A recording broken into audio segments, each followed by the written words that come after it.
Ćao svima i dobrodošli na naš kanal. Prije nego što počnemo sa parodijom, samo da pozdravimo Cookie Gamera koji nam je dao ideju za ovu parodiju. A sada da ne dužimo, odmah idemo na parodiju.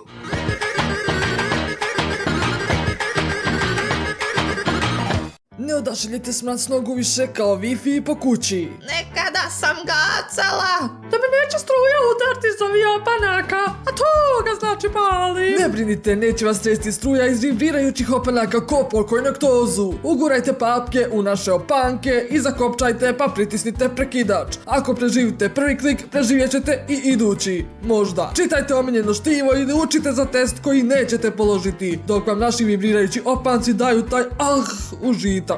Nekad davno sam se patila kod crnaca boloma u kukama, ali onda sam kupila vibrirajuće opanke i mećem ih pod leđa i ne bole više. Koksovo meće!